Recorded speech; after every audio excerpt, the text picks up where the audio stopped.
सबसे पहले तो सभी को गुड इवनिंग दोबारा से। और आज की क्लास को हम शुरू करने जा रहे हैं। हेरोन का सूत्र हमने पढ़ लिया है पिछली क्लास में। इसका उपयोग क्या होता है ये भी हमने पढ़ा था, त्रिभुज का क्षेत्रफल निकालने के लिए। अगर त्रिभुज की भुजाएं हमारे पास हैं तो हम हेरोन के सूत्र का उपयोग करके किसी भी त्रिभुज का क्षेत्रफल निकाल सकते हैं। हेरोन का सूत्र क्या होता था, कोई मुझे बताएगा? हेरोन का सूत्र ये होता था, हेरोन के सूत्र से हम त्रिभुज का क्षेत्रफल निकालते थे इस फॉर्मूले से, under root S, S minus A, S minus B, S minus C. अब तो ये सबको याद हो गया होगा, पहले ही याद होगा, है ना। और जहां पर जो ए बी सी है वो क्या है, त्रिभुज की भुजाएं हैं, ठीक है। और एस क्या है, त्रिभुज का अर्ध परिमाप है।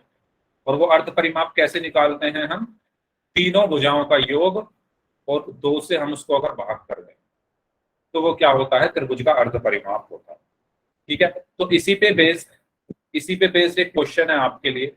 यदि एक समबाहु त्रिभुज का परिमाप 180 सेंटीमीटर है तो इसका क्षेत्रफल होगा। तो इस क्वेश्चन को आपको पोल में आंसर करना है इसका, ठीक है। ध्यान से क्वेश्चन पढ़ो और इस क्वेश्चन का आंसर सभी को पोल में करना है। पोल में आपकी स्क्रीन पर भेज रहा हूं। एक त्रिभुज है जो कि क्या है, समबाहु त्रिभुज है, ठीक है। उसका परिमाप आपको 180 सेंटीमीटर दिया हुआ है। तो उस त्रिभुज का क्षेत्रफल क्या हो, करिए सभी लोग। आपके पास 5 मिनट है, जल्दी जल्दी कर दो। बस 5 मिनट है, 5 मिनट से ज्यादा टाइम नहीं मिलेगा। जल्दी करिए सभी लोग, क्या आंसर आया आपका, और वोट करिए अपने आंसर को।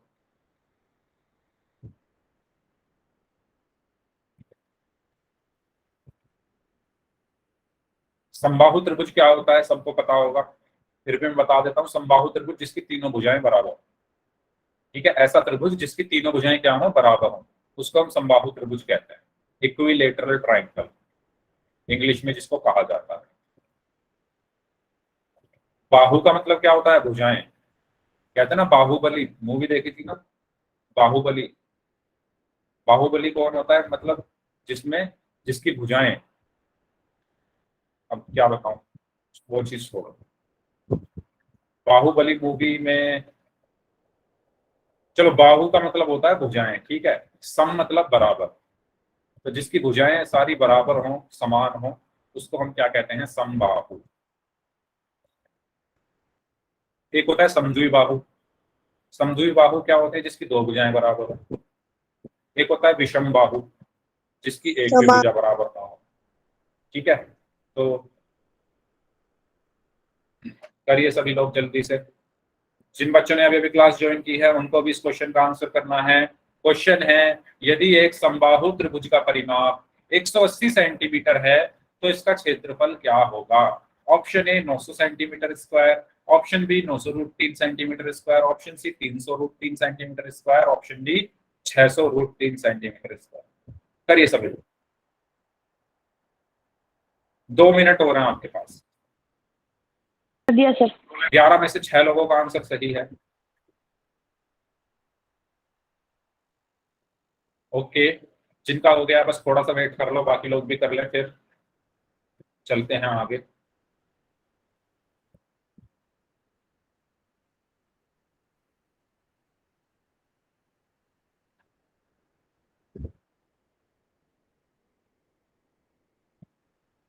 ओके,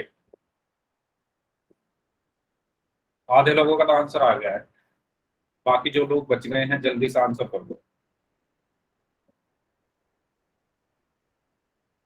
आपको पहले इसमें भुजाएं निकालनी पड़ेंगी, साइड्स निकालनी पड़ेंगी, किसकी मदद से, परिमाप या पैरीमीटर की मदद से। उसके बाद क्षेत्रफल का फॉर्मूला लगाना, ठीक है।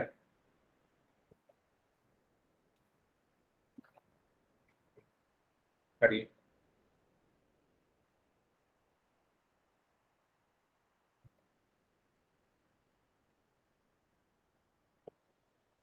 दो मिनट और दे रहा हूँ मैं आपको, फिर कुछ बच्चों ने अभी अभी ज्वाइन करा है, इसलिए पूरा मौका दिया जा रहा है सभी लोगों को।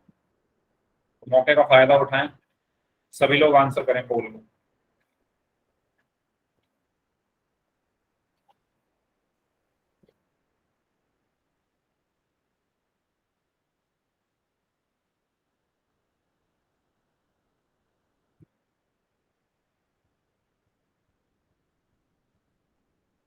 1 मिनट हो रहा है आपके पास।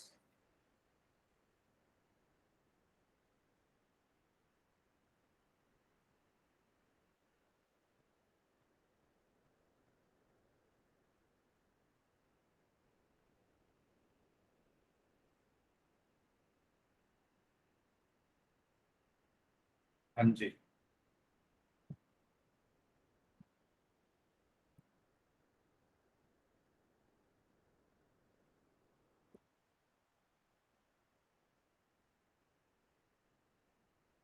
तीस सेकंड और हैं आपके पास।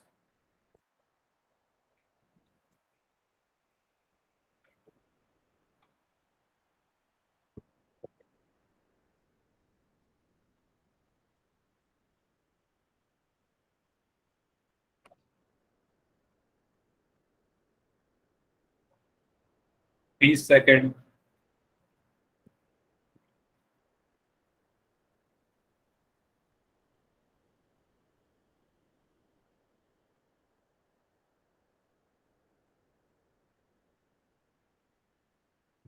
पंद्रह सेकंड।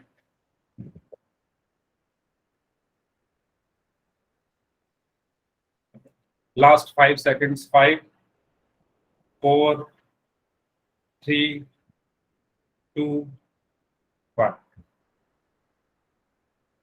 ओके, तो इस क्वेश्चन में मुझे क्या दिया हुआ है, एक समबाहु त्रिभुज दिया हुआ है। मैंने आपको अभी अभी बताया समबाहु त्रिभुज क्या होता है, जिसकी तीनों भुजाएं क्या हो, बराबर हो। ठीक है, तो मैं पहले क्या कर लेता हूँ, एक समबाहु त्रिभुज यहाँ पर बना लेता हूँ। ठीक है, मैंने एक समबाहु त्रिभुज यहाँ पर बनाया, ये इसकी तीनों भुजाएं क्या है, बराबर है। ठीक है, मैंने क्या बनाया, एक समबाहु त्रिभुज बना लिया है और इसका नाम दे दिया है मैंने ए बी सी। ठीक है, इसका नाम मैंने क्या दे दिया है, ए बी और सी। अब क्योंकि इसकी तीनों भुजाएं समान है, इसकी क्या है, तीनों भुजाएं समान है, तो मैं मान लेता हूं ये भी ए सेंटीमीटर है, ये भी ए सेंटीमीटर है और ये भी ए सेंटीमीटर। ठीक है, इसकी तीनों भुजाएं क्या है, समान है, तो मान लेता हूं ए सेंटीमीटर है तीनों। क्यों है समान, क्योंकि ये क्या है, एक समबाहु त्रिभुज है और समबाहु त्रिभुज की तीनों भुजाएं बराबर होती। अब मुझे ये बताओ जल्दी से, इस त्रिभुज का परिमाप क्या है। मेरा क्वेश्चन ध्यान से सुनना, मैं इसकी बात नहीं कर रहा हूँ 180 सेंटीमीटर की, मैं कह रहा हूँ अगर आपके पास ये फिगर है, ये आकृति है, अगर इसको देखकर आपको बताना हो इसका परिमाप कितना है तो कितना बताओगे। परिमाप क्या होता है, तीनों भुजाओं का योग। क्या है भुजाएं, ए ए ए, तो इसका परिमाप क्या होगा, ए प्लस ए प्लस ए, यानी कितना आया, 3a। कोई डाउट इसमें, कोई डाउट किसी को। परिमाप कितना आ गया है, 3a। और क्वेश्चन में कितना दिया हुआ है परिमाप, 180। क्वेश्चन में कितना दिया हुआ है परिमाप, 180। तो मैं 3a को 180 के बराबर लिख सकता हूं या नहीं लिख सकता, जल्दी बताइए। लिख सकता हूं, ठीक है। यहां से मैं क्या निकालूंगा, ए का मान निकालूंगा। ठीक है, यहां से मैं क्या निकालूंगा, ए का मान। तो ए का मान कितना आएगा, 180/3। और जब 180 को 3 से भाग करेंगे तो क्या आएगा, 180 को 3 से भाग करने पर क्या आया, 60, यानी 60 किसमें, सेंटीमीटर। तो मेरी जो भुजाएं हैं वो कितनी आ गई हैं, 60 60 60 आ गई तीनों। ठीक है, ये भी 60 सेंटीमीटर है, ये भी 60 सेंटीमीटर है और ये भी 60 सेंटीमीटर है। एस कितना होगा यहां से, एस क्या होगा, परिमाप का आधा। अर्ध परिमाप क्या होता है, परिमाप का आधा। तो परिमाप कितना है, 180। 180 का आधा कितना हुआ, 90। तो यहां से मेरे पास एस भी आ गया है। ठीक है, ए भी मुझे पता, मतलब तीनों भुजाएं मुझे पता है 60 60 60, और एस भी मुझे पता है। तो मैं अब यहां से क्या निकाल लूंगा, इस त्रिभुज का क्षेत्रफल निकाल लूंगा। तो क्षेत्रफल का फॉर्मूला क्या होता है, कौन बताएगा, त्रिभुज का क्षेत्रफल क्या होता है, कोई तो बताओ भाई।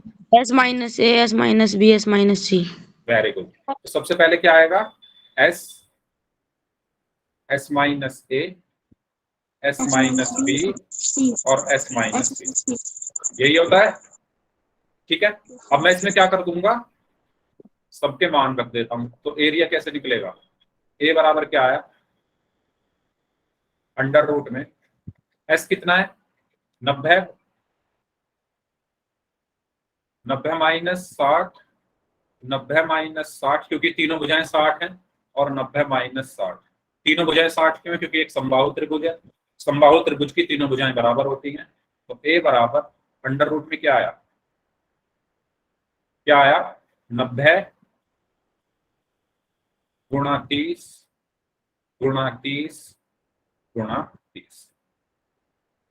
ठीक है, अब ये 30 दो बार आ रहा है तो ये बाहर चला जाएगा, ए बराबर 30, अंदर कितना बचा, 90 को क्या लिख लू 9 गुणा 10, और इस वाले 30 को क्या लिख लू 3 गुणा 10। ठीक है, इसके बाद ए बराबर, अब देखो ये 10 दो बार आ रहा है तो बाहर चला गया, 30 गुणा 10 गुणा 9 का वर्गमूल 3, अंडर रूट में अंदर क्या बचा सिर्फ 3, तो 30 धाम 300, 300 दिया 900, 900 रूट 3, क्या सेंटीमीटर था या मीटर था, सेंटीमीटर।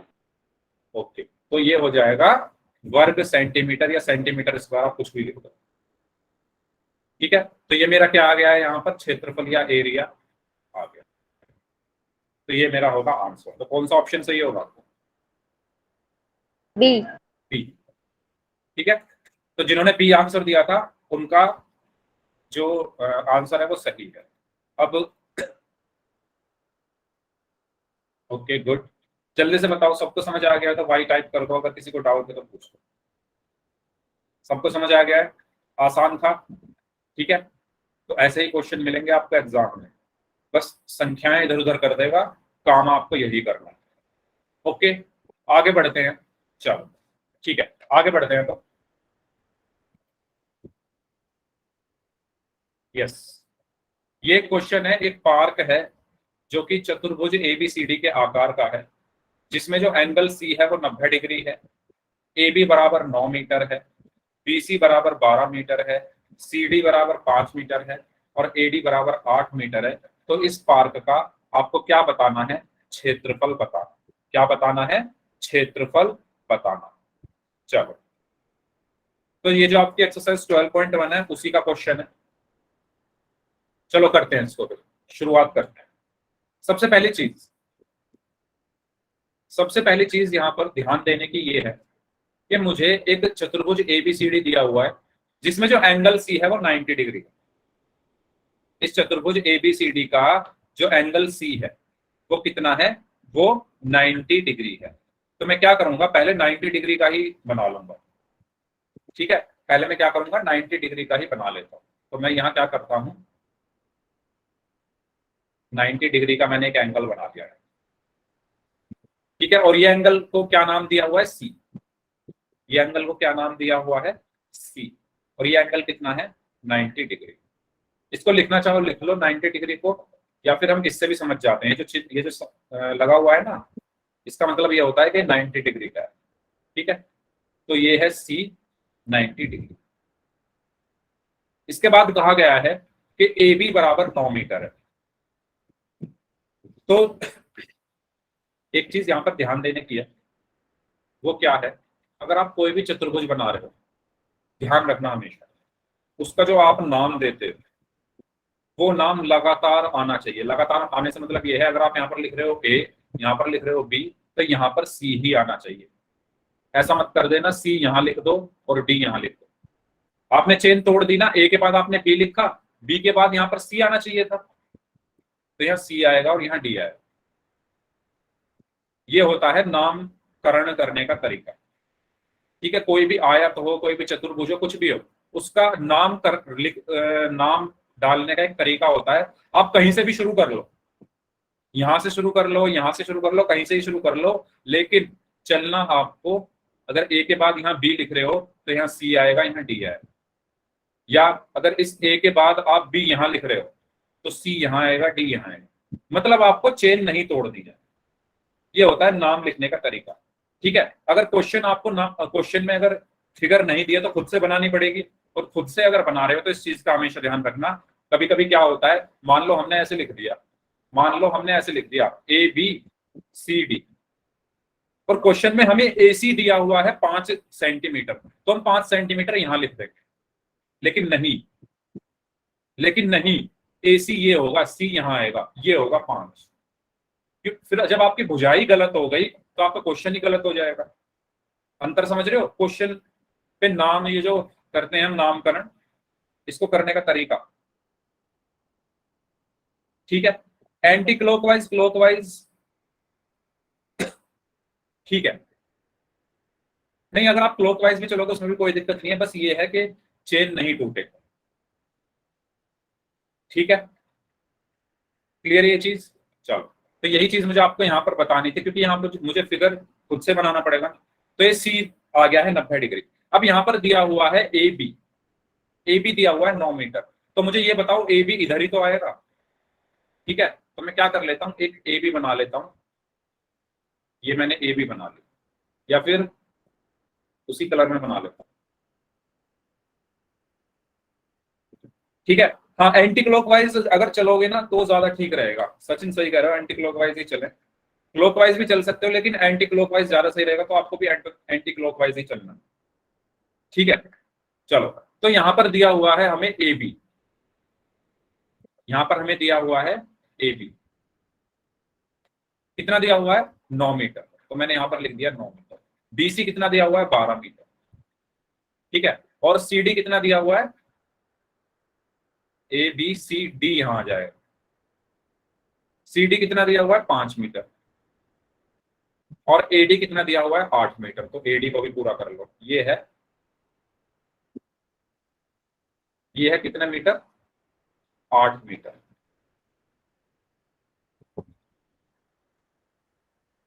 ठीक है। ये कितना है, 8 मीटर। आपको क्या बताना है, इस पार्क का क्षेत्रफल बताना है। इस पार्क का क्या बताना है, क्षेत्रफल बताना है। सबसे बड़ी जो इसमें मेन चीज है ना, वो इस डायग्राम को ही बनाना था। अगर आपने ये फिगर बना दी तो अब आपका आधा काम हो गया है, अब आपको सिर्फ इसको सॉल्व करना। अब देखो, किसी भी चतुर्भुज का क्षेत्रफल निकालने के लिए हेरोन के सूत्र से आपको उस चतुर्भुज को बांटना पड़ता है त्रिभुज में। तो वो किसकी मदद से बांटोगे आप, विकर्ण की मदद से। अब इसमें आप विकर्ण कैसे बना सकते हो, देखो, एक विकर्ण तो इसमें ऐसे बन सकता है,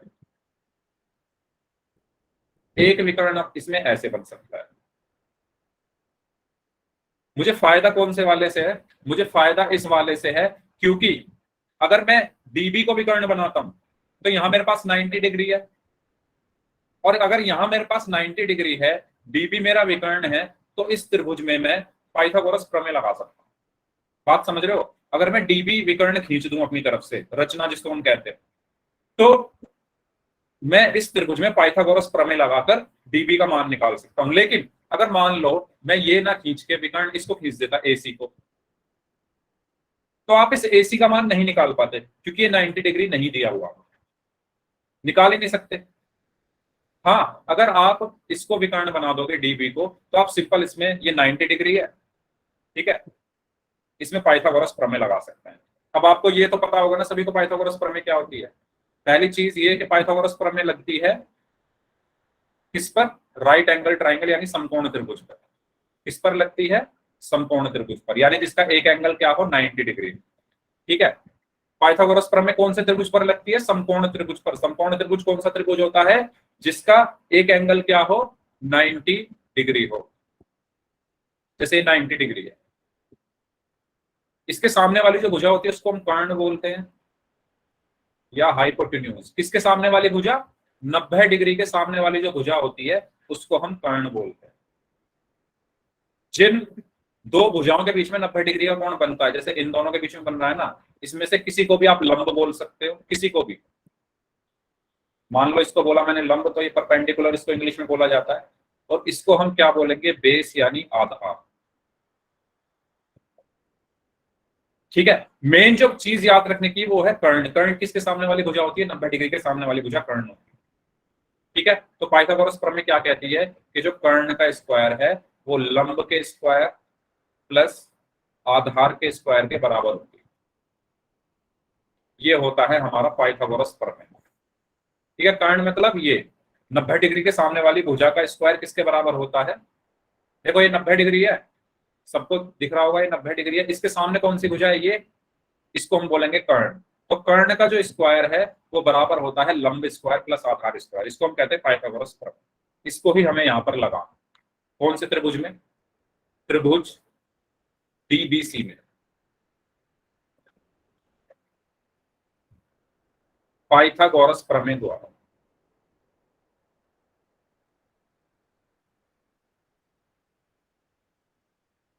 ठीक है, तो इसमें मैं पाइथागोरस प्रमेय लगाऊंगा, आप देखते रहो। कर्ण क्या है? इसमें डीबी है। 90 डिग्री के सामने वाली भुजा क्या होती है? ये 90 डिग्री है, इसके सामने वाली भुजा कर्ण। कर्ण क्या है? बीडी। तो बीडी का स्क्वायर बराबर डीसी का स्क्वायर प्लस बीसी का स्क्वायर। तो बीडी का स्क्वायर बराबर डीसी क्या है? 5 का स्क्वायर प्लस बीसी क्या है? 12 का स्क्वायर। ठीक है, 5 का स्क्वायर 25, 12 का स्क्वायर 144। तो बीडी का स्क्वायर बराबर क्या है? 169। तो यहां से बीडी बराबर क्या आएगा? जब भी हम स्क्वायर हटाते हैं तो बराबर के दूसरी तरफ क्या चला जाता है? अंडर रूट चला जाता है, यानी 169। ये नियम सबको पता है। अगर हमें ये स्क्वायर हटाना है, कौन सा स्क्वायर? अगर ये वाला स्क्वायर हटाना है तो इसको हटाओ और बराबर के दूसरी तरफ अंडर रूट चला जाता है। तो 169 का वर्गमूल कितना हुआ? 13 मीटर। तो अब देखो मेरे पास ये आ गई है कितनी? 13 मीटर। यहां तक कोई डाउट किसी को? पाइथागोरस प्रमेय लगाई है मैंने। अब मेरे पास सारी भुजाओं के मान है। अब मैं क्या करूंगा? मुझे इसका क्षेत्रफल निकालना है। तो मैं बोल देता हूँ इसको फर्स्ट, इसको बोल देता हूँ सेकंड। दो त्रिभुज हैं, एक तो ये है, कौन सा? A B D. एक त्रिभुज तो ये है जिस पर ये मैं यहाँ पर पेन यूज कर रहा हूँ। कौन सा त्रिभुज? ये वाला ए बी डी। एक त्रिभुज तो ये है। दूसरा त्रिभुज क्या है? B D C. दूसरा त्रिभुज क्या है? B D C. अब इन दोनों त्रिभुज में मैं क्या निकालूंगा? क्षेत्रफल निकालूंगा और उसके बाद दोनों को जोड़ दूंगा, है ना। इसका क्षेत्रफल निकालूंगा, इसका क्षेत्रफल निकालूंगा, दोनों को जोड़ दूंगा तो पूरे का क्षेत्रफल निकल आएगा। तो शुरू करें क्षेत्रफल निकालना। जल्दी से निकालो सभी लोग एडीबी का क्षेत्रफल। बताओ कितना आएगा? त्रिभुज एडीबी का क्षेत्रफल, त्रिभुज एडीबी का क्षेत्रफल। तो उसको निकालने के लिए सबसे पहले मुझे क्या चाहिएगा? एस। तो एस बराबर क्या होता है? तीनों भुजाओं का योग बटे दो। भुजाएं क्या क्या है इसमें? तीनों भुजाएं कौन सी है? 9, 8 और 13। तो इनका योग कर दूंगा मैं। 9 प्लस 8 प्लस 13 बटे 2। 9 और 8 17, 17 और 13 30 बटे 2 यानी 15। एस कितना आ गया मेरा? 15। अब निकालता हूं मैं क्षेत्रफल। क्षेत्रफल क्या होगा? ए बराबर, अच्छा अब मैं डायरेक्ट लिख सकता हूँ ना? फॉर्मूला तो सबको याद हो गया होगा, या फॉर्मूला लिखूं? बताओ, डायरेक्ट लिख दूं? एस कितना है? 15। एस माइनस ए यानी 15 माइनस ए कितना है? 9। एस माइनस बी यानी 15 माइनस 8। एस माइनस सी यानी 15 माइनस 13। तो यहां से एरिया कितना निकल कर आ गया है हमारा? 15 गुणा 6 गुणा 7 गुणा 2। ठीक है, तो एरिया कितना आया? ए बराबर, अब देखो सबसे पहले 15 को देखते हैं। 15 को मैं क्या लिख सकता हूँ? 3 गुणा 5। 6 को भी 3 गुणा 2। 7 को ऐसे कैसे ही, 2 ऐसे कैसे।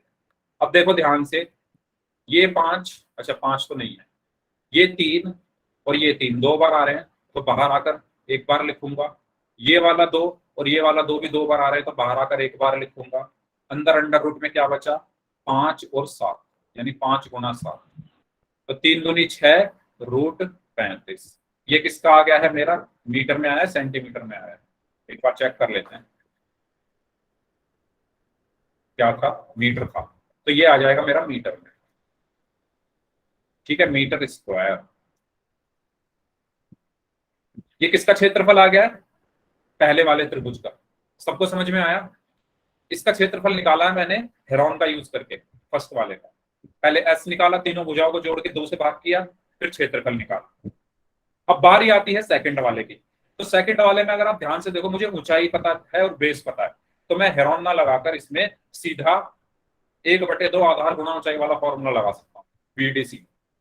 और अगर आप हेरोन लगाना चाहो वो भी लगा सकते हो, कोई दिक्कत नहीं। क्षेत्रफल तो एक जैसा ही आना है। तो मैं क्या करता हूँ, 1/2 गुणा आधार गुणा ऊंचाई, ये वाला फॉर्मूला लगाऊंगा, क्योंकि ऊंचाई इसमें पता है। ऊंचाई कब बनती है? जब 90 डिग्री का एंगल बनता है भुजा के साथ, तो वो ऊंचाई होती है। जो भुजा दूसरी भुजा के साथ 90 डिग्री का कोण बना रही है, वो क्या है? ऊंचाई है ना? क्योंकि ये 90 डिग्री का कोण बना रही है ना डीसी के साथ, तो डीसी क्या है? इस त्रिभुज की ऊंचाई है। ऊंचाई आप कैसे नापते हो? किसी भी, अगर आपका एक रूम है, उसकी ऊंचाई कैसे नापोगे? एक बड़ा सा वो लाओगे, बांस या डंडा जो भी है, उसको बिल्कुल सीधा खड़ा करोगे 90 डिग्री के कोण पर। 90 डिग्री के एंगल पर खड़ा करके ही तो ऊंचाई नापते। तो ये 90 डिग्री के एंगल पर खड़ी है लाइन, तो ये क्या होगी? इस त्रिभुज की ऊंचाई होगी कितनी? 5 मीटर। आधार कितना है? 12 मीटर। तो मैं इसमें क्षेत्रफल का फॉर्मूला लगा देता हूँ, 1/2 गुणा आधार गुणा ऊंचाई। ठीक है, तो त्रिभुज का क्या नाम था भाई? नाम तो मैंने देखा ही नहीं। नाम है इसका DBC। त्रिभुज DBC या CBD बोल दो, जो लिखना चाहो। त्रिभुज CBD का क्षेत्रफल क्या होगा? 1/2 गुणा आधार गुणा ऊंचाई। ठीक है, 1/2 गुणा आधार कितना था? 12। ऊंचाई कितनी थी? 6। यही थी ना? बताओ भाई, 12 और 6 ही है ना? 5 है, 6 नहीं, 5 है। ठीक है, तो यहां पर आ गया 5। ऊंचाई कितनी थी? 5 मीटर। तो 2 छिक 12 और 6 पंजे 30 मीटर स्क्वायर। ये आ गया है दूसरे वाले त्रिभुज का क्षेत्रफल। तो चतुर्भुज का क्षेत्रफल क्या होगा? या संपूर्ण क्षेत्रफल क्या होगा? दोनों का जोड़। तो संपूर्ण क्षेत्रफल क्या हुआ? दोनों का जोड़। तो ये था 6√35 प्लस 30। ठीक है, अब यार यहां पर आप एक काम कर सकते हो, भाग विधि से वर्गमूल निकालना कितने लोगों को आता है? Plus 30 metre square. ठीक है, या तो इसको यहीं छोड़ दो आंसर को, ये आंसर लिख दो, या 35 का वर्गमूल निकाल लो भाग विधि से। किस किस को आता है भाई? देखो कैसे निकलता है, आता है ना? ठीक है, देखो भाग विधि से वर्गमूल निकालने के लिए क्या करते हैं हम? सबसे पहले मैं कोई भी संख्या ले लेता हूँ, 5 6 3 2, मैंने ये ले ली। मुझे इसका भाग विधि से वर्गमूल निकालना है, तो सबसे पहले मैं इसके जोड़े बनाता हूँ सीधे हाथ से, राइट हैंड साइड से। तो मैं यहां से बनाने शुरू करूंगा 2 2 के, तो ये बन गए और ये बन गए। ठीक है, ऐसे ही अगर मैं लिख दूं 5 6 3 2 5, तो इस तरफ से ही जोड़े बनाऊंगा 2 2 संख्याओं के। तो ये बनाए और ये यहाँ पर एक बचा, तो इसका जोड़ा बन गया। तो 35 का मैं निकाल कर दिखाता हूँ आपको। 35 का कैसे निकालते हैं? देखो भाई, ध्यान देना, 35 लिखा हुआ है, इसका मुझे भाग विधि से वर्गमूल निकाल। तो मैं क्या करूंगा? पहले जोड़े बनाऊंगा। अब ये खुद 2 ही हैं, तो इसका तो सिर्फ ये एक जोड़ा बन गया, 2 ही संख्या। अब देखो, हमें एक जैसी संख्याओं से गुणा करनी है, जैसे 1 1 में 1, 2 दूनी 4। ठीक है, सुन रहे हो? 1 गुणा 1 1, 2 गुणा 2 4, ऐसे 3 गुणा 3 9, है ना? 4 गुणा 4 16, ऐसे गुणा करके देखनी है। और वो संख्या ढूंढनी है जो इससे छोटी हो, है ना? तो 16 भी छोटा है, और चेक करो। 5 गुणा 5 25 भी छोटा है। 6 गुणा 6 36 35 से बड़ा आ गया। तो मैं इस 5 गुणा 5 को यहां पर लूंगा, क्योंकि यही तो है उस सबसे नजदीक जो है, इससे छोटी संख्या। इससे छोटी संख्या जो इसके सबसे नजदीक हो, वो 25 है। यहाँ पर 5 पंजे 25, 6 6 36 तो ज्यादा हो गया। तो यहाँ पर भी 5 लिखो, यहाँ पर भी 5 लिखो, यहाँ आ जाएगा 25। ठीक है, 5 में से 5 गया 0 बचा, 3 में से 2 गया 1 बचा। आप ध्यान रखना हमेशा, जब भी हम भाग विधि से वर्गमूल निकालते हैं, जब हम सिंपल भाग करते हैं संख्या को, जैसे हमें 4 को 3 से भाग करना है, तो क्या करते थे? 3 एकम 3, 4 में से 3 गए 1, 1 0 लगाए और यहाँ पर दशमलव आ जाता है। यही तो करते थे। यहाँ पर तो हम 1 0 लगाते थे सिंपल भाग में, लेकिन जब भी आप भाग विधि से वर्गमूल निकालोगे, अपनी तरफ से आपको हमेशा 2 0 लगाना, क्योंकि जोड़े में काम हो रहा है ना, सब जोड़ा हम बना रहे हैं, यहाँ पर पेयरिंग में काम हो रहा है सारा। तो जीरो भी पेयर में उतारनी है, 2 जीरो लिखनी है, फिर यहां पर आ जाएगा दशमलव। इसके बाद हम क्या करते हैं, इन दोनों को जोड़ देते हैं, मतलब जो जिनकी हमने गुणा की थी उनको अब जोड़ दो, यानी 5 में इस 5 को जोड़ दो, तो यहां पर आया 10। अब आपको क्या करना है, जो संख्या यहां लिखोगे, अब यहां जीरो नहीं लिखनी है, ठीक है, जो संख्या यहां लिखोगे वही संख्या यहां लिखनी है। जैसे यहां पर 5 लिखा था तो यहां पर भी 5 आया था, ऐसे ही यहां पर करना। तो अब क्या लिखोगे यहां पर, ठीक है, सबसे नजदीक 1000 के, तो मेरे ख्याल से सबसे नजदीक तो 9, अगर आप यहाँ पर 9 लिख रहे हो तो यहाँ भी 9 करो। अब 9 की 9 में गुणा करोगे तो 9 ने 81 और 9 एकम 9, 981 आ गया। 109 की 9 में गुणा करी तो 981 आ गया। फिर 10 में से 1 गया, 9 बचा, 9 में से 8 गया, 1 बचा, ठीक है। इसके बाद फिर से 2 जीरो उतारोगे और इस 9 को इस 9 में जोड़ दोगे, तो कितना आया, 118। अब यहां पर जो लिखोगे, ठीक है, यहां पर जो संख्या लिखोगे वही मैं यहां पर जो लिखोगे वही यहां पर आएगी। तो एक से ही काम चलेगा हमारा, एक ही लिखना पड़ेगा, क्योंकि दो जब आप लिखोगे ना 2 और यहां भी 2 और उनकी गुणा करोगे तो वो 1900 से ज्यादा आ जाएगा, ठीक है। तो हमें यहाँ पर एक ही लिखना है और यहाँ भी एक ही आया, तो ये बन गया 1181, ठीक है। इससे आगे सॉल्व मत करो, बस 2 संख्याओं तक आप सॉल्व कर दो। तो इसका जो वर्गमूल है वो आया 5.91। तो अब आप क्या करो, यहाँ पर वर्गमूल का मान रख दो, तो क्या आया, 6 गुणा 5.91 प्लस 30, तो 6 एकम 6, 6 निम 54, 6 पंजे 30 और 5 35, यहाँ पर दशमलव गुणा 30, और जब आपने इसको जोड़ा तो आएगा 65.46, लगभग लगभग आएगा इतना मीटर स्क्वायर। लगभग क्यों, क्योंकि ये आगे भी तो सॉल्व होगा, हमें तो 2 अंकों तक ही सॉल्व किया है, 2 स्थानों तक ही, तो ये मेरा क्या हुआ। क्लियर हुआ सभी को क्वेश्चन, ये आपकी एक्सरसाइज 12.1 का पहला क्वेश्चन। अगर आपको ये क्वेश्चन क्लियर हो गया है तो आप सारे क्वेश्चन कर लोगे इस टाइप के। जैसे कि अब मैं अगला क्वेश्चन दूंगा आपको पोल में, वो भी इसी टाइप का क्वेश्चन। अगर किसी को डाउट हो तो बताओ, ठीक है। ये पूरा क्वेश्चन था। क्या करना है, पहले बांट लो 2 भागों में त्रिभुज के रूप में, फिर दोनों त्रिभुज का क्षेत्रफल निकाल के दोनों को जोड़ दो, सिंपल, ठीक है। चलो पोल में करते हैं नेक्स्ट क्वेश्चन। ये है, एक समांतर चतुर्भुज की भुजाएं 30 मीटर और 40 मीटर, और इसका आपको विकर्ण दिया हुआ है, यानी यहाँ पर आपको विकर्ण निकालने की जरूरत नहीं है, यहाँ पर आपको ऑलरेडी विकर्ण दिया हुआ है, ठीक है। वही बस 5 मिनट दूंगा इस क्वेश्चन के लिए, जल्दी से करो, जल्दी से करो सभी लोग। पोल मैंने आपकी स्क्रीन पर भेज दिया, जल्दी करिए, सिर्फ 5 मिनट है सभी के पास।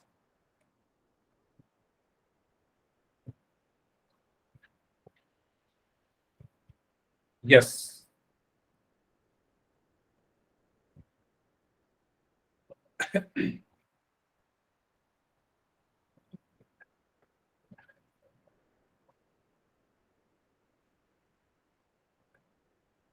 आज हम इस चैप्टर को खत्म कर लेंगे, फिर अगली क्लास में देखा है हम फोन पर हम चलेंगे। बहुत इंपॉर्टेंट चैप्टर है, आपके बेस है बिल्कुल ज्योमेट्री का।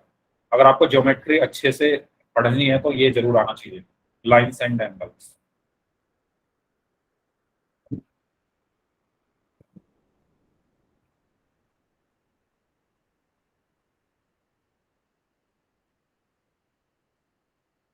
ठीक है, करिए भाई सभी लोग जल्दी से।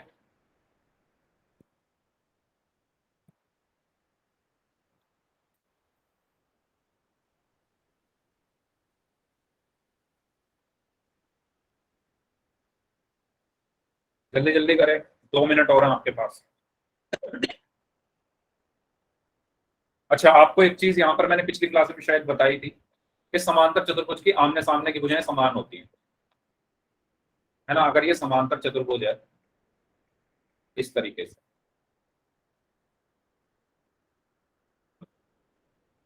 ठीक है, इसको मैं नाम दे देता हूं ए बी सी डी। हाँ, याद रखना हमेशा एंटी क्लॉकवाइज चलना है, ठीक है, हमेशा एंटी क्लॉकवाइज चलना है। एंटी क्लॉकवाइज से मतलब है वामावर्त। वामावर्त आपने हिंदी में पढ़ा होगा, मतलब घड़ी, घड़ी की सुई की विपरीत दिशा में नाम देने होते हैं हमें, ठीक है। और चेन नहीं तोड़नी है। ए यहाँ पर आया, बी यहाँ पर आया, फिर सी यहीं पर आना चाहिए, यहाँ मत लिखना, ठीक है। तो इसमें आपको एक विकर्ण दिया हुआ है, 20 मीटर लंबा है वो, तो एक विकर्ण बना लेते हैं। मान लो ये एक विकर्ण, ये है 20 मीटर लंबा, ठीक है। एक भुजा दी हुई है 30 मीटर, एक भुजा दी हुई है 40 मीटर। तो जो समांतर चतुर्भुज होता है ना, उसकी आमने सामने की भुजाएं बराबर होती है। तो ये 30 मीटर है तो ये भी 30 मीटर होगी, ये 40 मीटर है तो ये भी 40 मीटर, ठीक है। इसका आपको क्षेत्रफल निकालना है। 1 मिनट हो रहा है आपके पास, जल्दी करो, लास्ट 1 मिनट। पोल में आंसर करना है सभी को। तो बहुत कम बच्चों का आंसर आया है। आपको इसमें दोनों त्रिभुज का क्षेत्रफल निकालने की जरूरत नहीं है, एक का निकाल के दो से गुणा कर दो, क्योंकि दोनों त्रिभुज एक जैसे है ना। क्यों है एक जैसे? क्योंकि दोनों की भुजाएं बराबर है।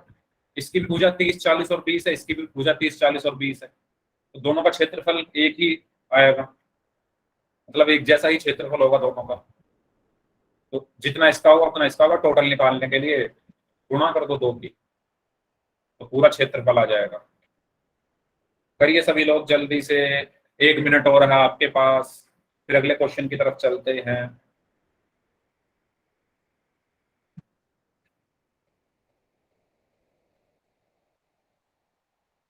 लास्ट 30 सेकेंड्स, 30 सेकेंड और हैं आपके पास।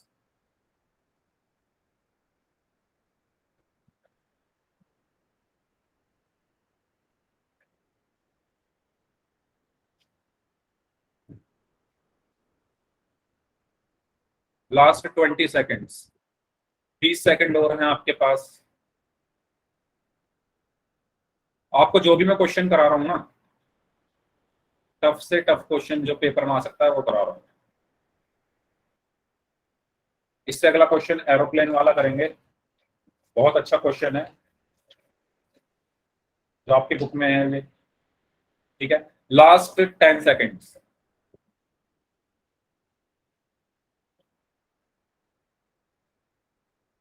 Last 5 seconds, 5, 4, 3, 2, 1।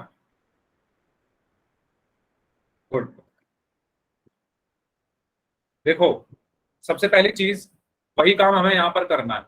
ये पूरे चतुर्भुज का क्षेत्रफल मुझे चाहिए, तो पूरे चतुर्भुज का क्षेत्रफल निकालने के लिए मैं क्या करूंगा, इस त्रिभुज का निकालूंगा और इस त्रिभुज का निकालूंगा, ऐड करूंगा। अब सवाल ये उठता है, अगर आप ध्यान से देखो, इस त्रिभुज में देखो तीनों भुजाएं क्या हैं, 30, 40 और 20। अब इस त्रिभुज में देखो 30, 40 और 20, यानी भुजाएं बराबर हैं दोनों त्रिभुज में, तो दोनों का क्षेत्रफल भी बराबर होगा। तो मैं किसी एक का क्षेत्रफल निकाल लेता हूँ, ठीक है। मैं निकाल रहा हूँ इस वाले का, यानी त्रिभुज ए बी सी का क्षेत्रफल मैं निकालूंगा। कैसे निकालूंगा? पहले एस निकालूंगा। एस क्या होगा? तीनों भुजाओं का योग।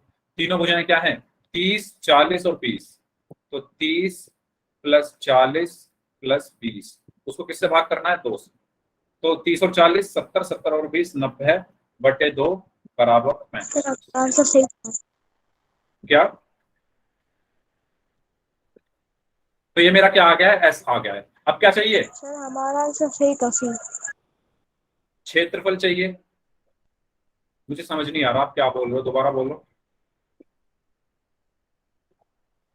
क्षेत्रफल बराबर S, S minus A, S minus B, S minus C होता है। एस कितना है? 45, 45 माइनस ए कितना है? 30, 45 माइनस बी कितना है? 40, ठीक है। ये ए है, ये बी है, ये सी है। ये देखो, ये ए है, ये बी है और ये सी है। कौन से त्रिभुज की बात कर रहा हूं मैं? एडीसी की, इस वाले की, इस वाले त्रिभुज की बात कर रहा हूं, इस वाले, इस वाले का क्षेत्रफल निकाल, ठीक है। 45 माइनस 40, 45 माइनस 20, ठीक है। तो ये आया अंडर रूट। अब देखो, ये 45 ऐसे का ऐसे ही, 45 में से 30 गया 15 बचा, 45 में से 40 गया 5 बचा, 45 में से 20 गया 25 बचा। कोई डाउट यहां तक? यहां तक कोई डाउट? ठीक है, हाँ सी ही आंसर होगा। ओके। Yes sir. इसके बाद अब देखो ध्यान से, 25 का वर्गमूल कितना होगा 5, तो 5 बाहर लिख लेता हूँ। 45 को लिख देता हूँ 5 गुणा गुणा 15 को मैं लिख देता हूँ 5 गुणा 3 गुणा ये 5 ऐसे कैसे। ठीक है, अब ध्यान से देखो, इस 9 का वर्गमूल कितना होगा 3, तो 5 गुणा 3, ये 5 दो बार आ रहा है तो बाहर निकल कर एक बार लिखूंगा गुणा 3 पंजे कितना हो गया 15, तो 5 दिया 15, 15 पंजे 75, 75√15 मीटर स्क्वायर। अच्छा मीटर में था या सेंटीमीटर में था ये देख लेंगे हम, सेंटीमीटर में था। अब देखो ये तो इसका है ना बस, अब जितना इसका होगा उतना ही इसका होगा, क्यों होगा क्योंकि भुजाएं बराबर है 20, 40 और 30, दोबारा निकालने का फायदा नहीं, हमने अभी निकाला है, तो जितना इसका क्षेत्रफल आया उतना ही इसका होगा। तो टोटल कितना होगा, इसका निकाल के 2 की गुणा करो तो टोटल क्षेत्रफल क्या हुआ, इसमें मैं 2 की गुणा कर देता हूं, तो संपूर्ण क्षेत्रफल क्या होगा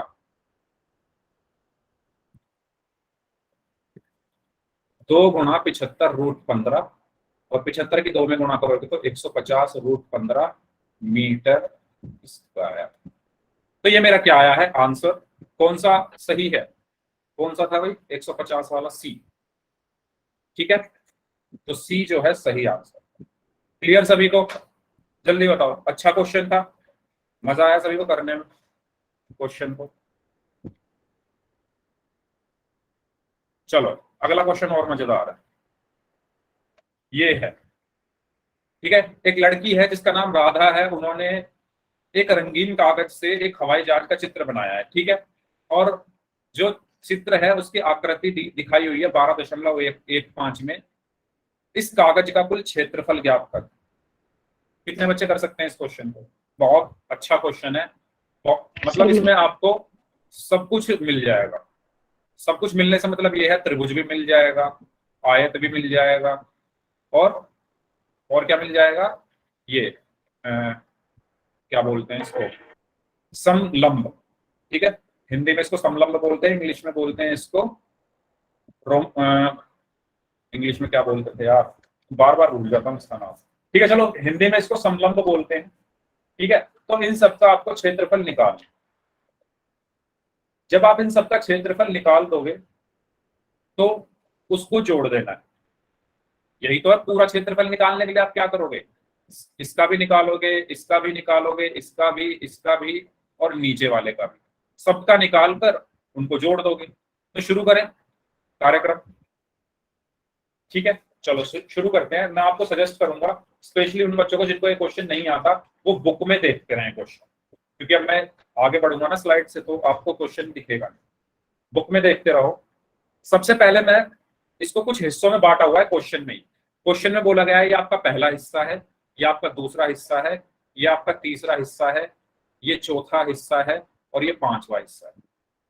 तो मैं सबसे पहले इसका मुझे क्षेत्रफल निकालना है, तो क्षेत्रफल निकालने के लिए मैं क्या करूंगा, सबके अलग अलग क्षेत्रफल निकाल के उनको जोड़ दूंगा। तो शुरू करता हूं मैं त्रिभुज से। अब आप मुझे एक बात बताओ, ये त्रिभुज मैंने काट कर यहां लगा दिया। अब ध्यान से अगर आप देखो इस त्रिभुज में ध्यान से देखना, इमेजिनेशन करनी है।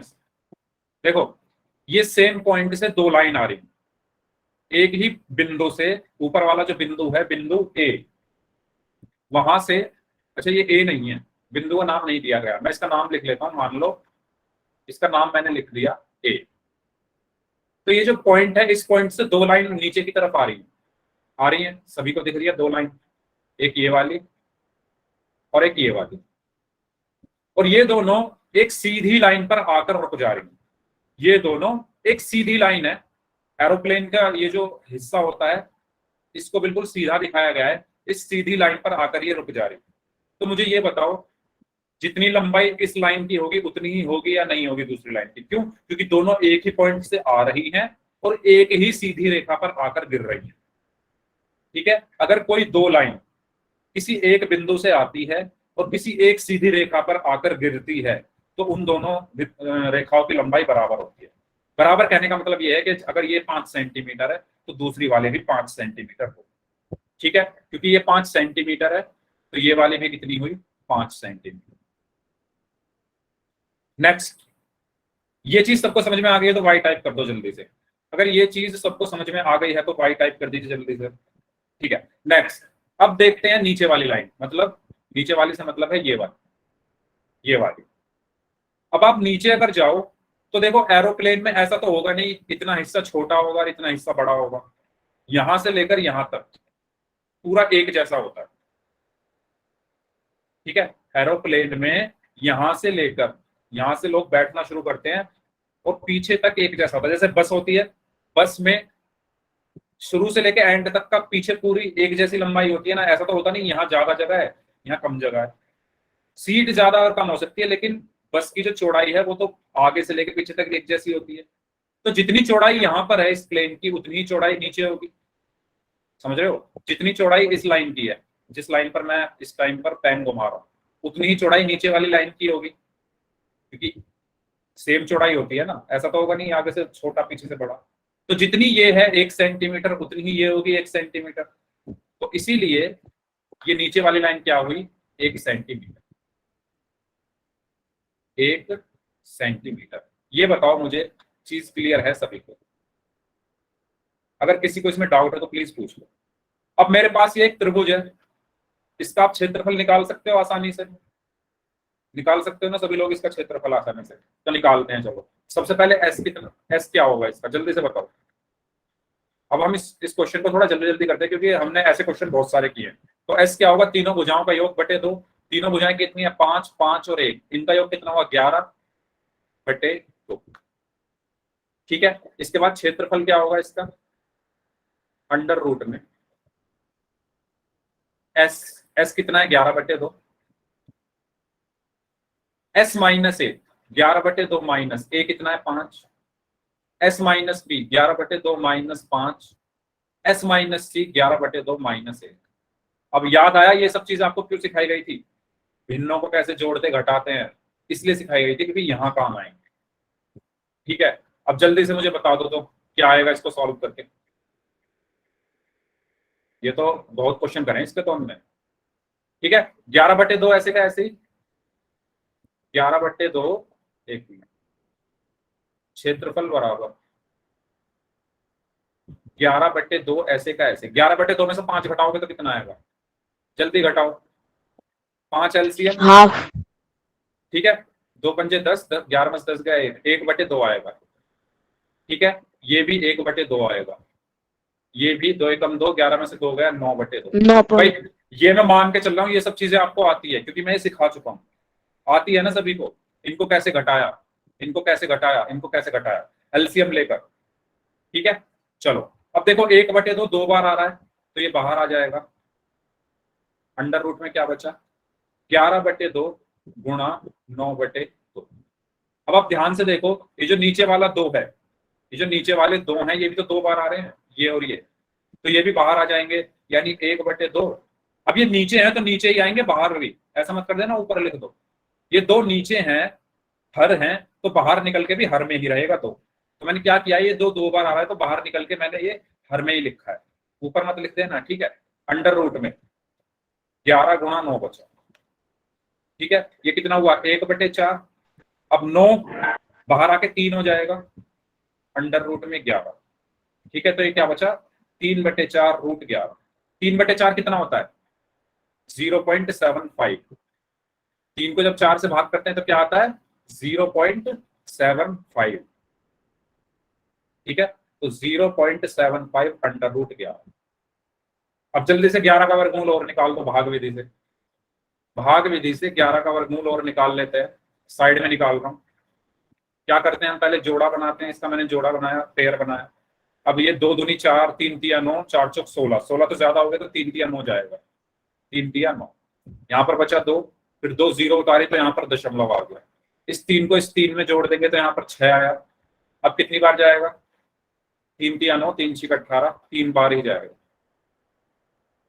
3 तिया 9, 3 6 18। ठीक है, 10 में से 9 गया 1, 9 में से 8 गया 1, फिर एक और 2 0 और आएंगे। इस 63 में इस 3 को जोड़ा तो क्या आया, 66। ठीक है, देखो भाई जिसको नहीं आता कोई बात नहीं, यहाँ भी छोड़ सकते हो, यहाँ भी छोड़ सकते हो इसको। इसके बाद ये कितनी बार जाएगा, 1 बार ही जाएगा। ठीक है, 661 एकम 661, अब आगे कुछ भी आए, बस 2 अंकों तक हमने निकाल लिया है, तो ये बचा 0.75 गुणा 3.31। अब इसकी गुणा करनी पड़ेगी हमें, करते हैं तो, है ना, सब कुछ करते हैं। 0.75 3.31, ये गुणा भी आपको मैंने करनी सिखाई थी, याद है? सभी को सिखाया था या नहीं सिखाया था? दशमलव संख्याओं की गुणा, 1 पंजे 5, 1 सत्ते 7, 1 0 0, 3 पंजे 15, 3 सत्ते 21 और 1 22, ठीक है, 3 सत्ते 21 और 1 22, और यहाँ पर 3 पंजे 15, 3 सत्ते 21 और 1 22, ठीक है। इसको जोड़ोगे तो 5 7 और 5 12, 2 और 1 3 और 5 8, 2 और 2 4, 2। कितने अंकों के बाद दशमलव आएगा? 1 2 3 4, 1 2 3 4, 2.48, ठीक है। तो इसकी गुणा करके क्या आया है? 2.4825 मीटर स्क्वायर। ये सिर्फ त्रिभुज का क्षेत्रफल आया है अभी, ये सिर्फ किसका आया है? इस त्रिभुज का क्षेत्रफल कितना आया है? 2.4825। अगर आप यहां छोड़ना चाहते हो यहां भी छोड़ दो। क्लियर सभी को? जल्दी बताओ, सबको क्लियर हुई ये चीज? किसी को कोई डाउट इसमें? जल्दी बताइए सभी लोग। ठीक है, चलो आगे बढ़ते हैं। अब इसके बाद नेक्स्ट है आयत, है ना। उस चित्र में अगर हम देखें, ऊपर त्रिभुज था, उसके बाद दूसरा भाग क्या है? आयत है। ये आयत का क्षेत्रफल क्या होता है? लंबाई गुणा चौड़ाई। तो इसको तो आप सिंपल निकाल सकते हो, इसका क्षेत्रफल क्या होगा? लंबाई गुणा चौड़ाई। तो लंबाई कितनी है? 6.5, चौड़ाई 1, तो इसका तो सिर्फ 6.5 आया मीटर स्क्वायर। ठीक है, आगे बढ़ते हैं। तीसरा हिस्सा क्या है? ये, ठीक है, ये एक चतुर्भुज है, इसका एरिया निकालना है मुझे, ठीक है। इसका क्या निकालना है मुझे? एरिया निकालना है। इसको हम बोलते हैं समलंब, और समलंब का जो एरिया होता है, ये जो क्षेत्रफल होता है, उसका फॉर्मूला ये होता है, समलंब का क्षेत्रफल बराबर होता है 1/2 गुणा समांतर भुजाओं का योग, समांतर भुजाओं का योग गुणा ऊंचाई। ये किसका क्षेत्रफल का फॉर्मूला होता है? समलंब का। अब समांतर भुजाएं कौन कौन सी हैं? एक तो ये वाली और ये वाली समांतर है। समांतर भुजाएं कौन सी भुजाएं होती है? जो भुजाएं एक दूसरे को नहीं काटती। तो देखो, ये वाली और ये वाली, आप इसको कहीं भी ले जाओ, आगे तक कहीं भी ले जाओ, ये एक दूसरे को नहीं काटेंगे। लेकिन ये वाली, ठीक है, जो मैं ग्रीन कलर में दिखाऊंगा, ये वाली और ये वाली, अच्छा ग्रीन तो हुआ ही नहीं, ये और ये समांतर नहीं है। क्यों? क्योंकि जब मैं इनको आगे बढ़ाऊंगा तो ये आगे जाकर एक पॉइंट पर एक दूसरे को काट देंगे। तो समांतर भुजाएं कौन सी है इसमें से? ये वाली है, ऊपर वाली और नीचे वाली। इसका योग क्या है? ये 1 सेंटीमीटर है, ये 2 सेंटीमीटर है। तो समांतर भुजाओं का योग क्या है? 1 + 2 = 3। ऊंचाई, ऊंचाई हमें नहीं पता, तो अब हम ऊंचाई निकालते हैं। ऊंचाई निकालने के लिए आपको क्या करना होगा? सिंपल, आपको यहाँ पर रचना करनी पड़ेगी। रचना कैसे? आप क्या करो, एक लंब इस पॉइंट से यहां डाल दो और एक लंब इस पॉइंट से यहां डाल दो, ठीक है। इसको मैं थोड़ा और अच्छे से बना देता हूं।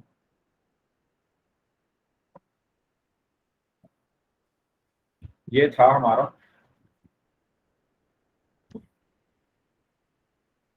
जो तीसरा हिस्सा था। इसमें मैंने क्या किया? ये समांतर भुजाएं हैं, नाम ले देता हूं इनके। ये चीज थोड़ी समझना ध्यान से। A B C D, A B और सी डी समांतर है, ठीक है। ये कितनी दी हुई है क्वेश्चन में? 2 सेंटीमीटर या 2 मीटर दी होगी, 2 सेंटीमीटर, ठीक है। ये कितनी दी हुई है? 1 सेंटीमीटर। और ये भी 1 सेंटीमीटर दी हुई है, और ये भी 1 सेंटीमीटर दी हुई है। मुझे करना क्या है, ध्यान से देखना। मैं यहाँ पर एक लंब डाल दे रहा हूँ, क्योंकि मुझे ऊंचाई निकालनी है। ऊंचाई तो तभी निकालूंगा ना जब लंब डलेगा। ये एक लंब डाल दिया, ऐसे ही यहाँ पर एक लंब डाल दिया। अब मुझे आप ये बताओ, अगर ये भुजा 1 सेंटीमीटर है ऊपर वाली, तो ये भी 1 सेंटीमीटर होगी या नहीं होगी? क्यों? क्योंकि एक समान बिंदु से एक लाइन एक सीधी रेखा पर आ रही है। ऐसे ही समान बिंदु से एक लाइन एक सीधी रेखा पर आ रही है, तो ये वाली रेखा और ये वाली रेखा आपस में बराबर होंगी या नहीं होंगी? अगर ये 1 सेंटीमीटर है डीसी, तो ये भी क्या होगी? 1 सेंटीमीटर होगी। किसी का माइक ऑन है, प्लीज माइक बंद कर लो। ठीक है, अगर डीसी 1 सेंटीमीटर है तो इतना हिस्सा ये वाला, ये भी क्या होगा? 1 सेंटीमीटर होगा। ठीक है, अब पूरा कितना है? ये 2 सेंटीमीटर है। पूरा कितना है? 2 सेंटीमीटर है। 2 में से 1 तो ये हो गया, 2 में से 1 तो ये हो गया, बचा कितना? एक और बचा, एक और बचा ना, तो आधा सेंटीमीटर उसमें से ये होगा, एक में से ये वाला हिस्सा, और आधा सेंटीमीटर ही ये वाला हिस्सा होगा। ये सब मैं क्यों कर रहा हूं? जिससे मैं ऊंचाई निकाल सकूं। अब मैं इस त्रिभुज में देखूंगा, इस त्रिभुज में, इसमें मैं पाइथागोरस प्रमेय लगा दूं। कौन से वाले में? अगर मैं इसका नाम दे दूं ई, DAE में, त्रिभुज DAE में मैं लगा रहा हूं पाइथागोरस प्रमेय। पाइथागोरस प्रमेय से मतलब है 90 डिग्री के सामने वाला कर्ण होता है, तो 1 का स्क्वायर बराबर लंब मुझे निकालना है, यानी ऊंचाई मुझे निकालनी है, प्लस आधार कितना है? 1/2 का स्क्वायर। ठीक है, इसको सॉल्व करते हैं। तो 1 का स्क्वायर क्या होगा? 1 बराबर DE का स्क्वायर प्लस 1/4, DE का स्क्वायर बराबर 1 माइनस 1/4, तो ये कितना होगा? 3/4, और यहां से DE कितना आया? अंडर रूट में 3/4 या अंडर रूट 3/4। ये मेरी क्या आ गई है? ऊंचाई आ गई है। समझ में आई ये चीज? ये मेरी क्या आ गई है? ऊंचाई आ गई है। ऊंचाई से मतलब है ये वाली भुजा। तो अब मैं ऊंचाई भी मुझे पता है, समांतर भुजाओं का योग 3 है, तो समलंब का क्षेत्रफल निकाल दो। तो समलंब का क्षेत्रफल क्या होगा? समलंब का क्षेत्रफल क्या लिखाया था फॉर्मूला? 1/2 गुणा समांतर भुजाओं का योग कितना है? 3 गुणा ऊंचाई कितनी है? Under root 3/2। तो ये क्या आया? 3 अंडर रूट 3/4 या 0.75√3। ठीक है भाई, थोड़ा सा टाइम लगेगा, 2-4 मिनट एक्स्ट्रा लगेंगे। कोई भी क्लास से जाए ना, बहुत इंपॉर्टेंट क्वेश्चन है, पेपर में आ गया ना तो मजे आ जाएंगे आपके। 3 का वर्गमूल मैं निकालूंगा भाग विधि से। तो भाग विधि से कैसे? 1 एकम 1, 3 में से 1 गया 2, 2 0 आ गई, तो यहाँ पर दशमलव, 1 और 1 2 हुआ, 4 चौक 16, 5 6 7 8, 8 बार जाएगा, 8 8 64, नहीं 7 बार जाएगा। ठीक है, 7 बार जाएगा, तो 7 7 49, हासिल में 4, 7 दूनी 14 और 4 18, यहाँ पर बचा 11, 2 0 और 27 और 7 34। चलो 1.7 तक ही रहने देते हैं। तो 0.75 गुणा 1.7। मैं दोबारा बोल रहा हूं, यहां तक छोड़ना है तो यहां भी छोड़ सकते हो, कोई दिक्कत नहीं। इसकी गुणा कर लेते हैं, 17 पंजे 85, 17 7 119, 119 और 8 127। तो 1 2 3 यहाँ पर आ गया 1.275 मीटर स्क्वायर। इसका भी क्षेत्रफल हमने निकाल लिया। ठीक है, तो हमने देखो त्रिभुज का निकाल लिया, आयत का निकाल लिया, समलंब का निकाल लिया। अब बचे हुए हैं साइड वाले, बस साइड वाले ही तो बचे हुए हैं। इसका भी निकल गया, इसका भी निकल गया और इसका भी निकल गया। अब ये और बचे हैं। अब आप ये देखो, हवाई जहाज जो होता है, हमारा एरोप्लेन होता है, उसकी इधर वाला जो फैन होता है, जो फैन लगे होते हैं यहाँ पर, और इधर वाले जो फैन लगे होते हैं, दोनों क्षेत्रफल बराबर ही होता है। ऐसा तो होगा नहीं ये छोटा होगा ये बड़ा होगा। अगर ऐसा होगा तो हवाई जहाज उड़ेगा ही नहीं। ऐसा तो नहीं हो सकता ना कि इस इतने वाला हिस्सा, इधर वाला जो फैन है वो छोटा हो जाए और इधर वाला फैन बड़ा हो जाए। ऐसा नहीं हो सकता। अगर ऐसा हो गया तो एरोप्लेन उड़ेगा ही नहीं। तो सिंपल सी बात है, किसी भी एरोप्लेन में इसका एरिया, इसका क्षेत्रफल और इधर का क्षेत्रफल बराबर होता है, तभी तो ये बैलेंस होगा, नहीं तो ये बैलेंस ही नहीं होगा। ठीक है, हवा में उड़ नहीं पाएगा। तो मैं क्या करूंगा, दोनों का क्षेत्रफल नहीं निकालूंगा, सिर्फ इसका निकाल लूंगा। जितना इसका होगा वही इसका होगा। तो इसका क्षेत्रफल क्या होगा? इसका तो आसानी से निकल जाएगा, 1/2। आधार कितना है? 1.5 और ऊंचाई कितनी है? 6। तो क्या क्षेत्रफल है? 2 दिया 6, यानी 1.5 गुणा 3 यानी 4.5, यानी इसका भी 4.5 मीटर सेंटीमीटर स्क्वायर है और इसका भी 4.5 सेंटीमीटर स्क्वायर। तो टोटल कितना हो गया 4.5 और 4.5, 9 सेंटीमीटर स्क्वायर। ठीक है, तो इसका आ गया है 9 सेंटीमीटर स्क्वायर। इसका कितना था, अब मैं इनको जोड़ने वाला हूँ 2.4825। ठीक है, तो मैं यहां जोड़ देता हूँ 2.4825 प्लस इसका 9 सेंटीमीटर प्लस और क्या आया था, 6.5 प्लस लास्ट वाले का क्या आया था, इसका आया था 1.275 1.275। इनको मुझे जोड़ना है, जोड़ो क्या आएगा आंसर, जोड़िए सभी लोग, बताइए क्या आंसर आया।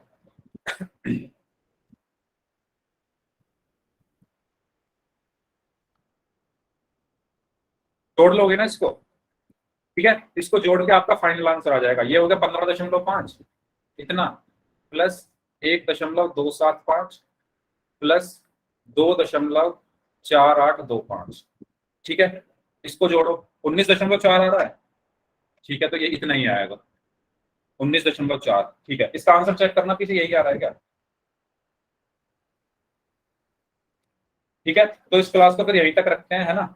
और एक बार आंसर चेक कर लो, यही है पीछे अपनी बुक में 19.4 ही है। ठीक है, 19.4 ही है। ठीक है, तो इनको जोड़कर आपका आ जाएगा 19.4। ठीक है, तो बहुत अच्छा क्वेश्चन था, बहुत इंपॉर्टेंट क्वेश्चन था। 2-3 मिनट ऊपर लगे हैं, लेकिन क्वेश्चन बहुत अच्छा है। सबको मजा आया होगा इस क्वेश्चन को करने में, है ना। तो इस क्लास को फिर हम यहीं तक रखते हैं। अब जिनके डाउट हैं वो लोग अपने डाउट पूछ सकते हैं, बाकी लोग जा सकते हैं। 12.2 कंप्लीट कर लेना, ठीक है। Next class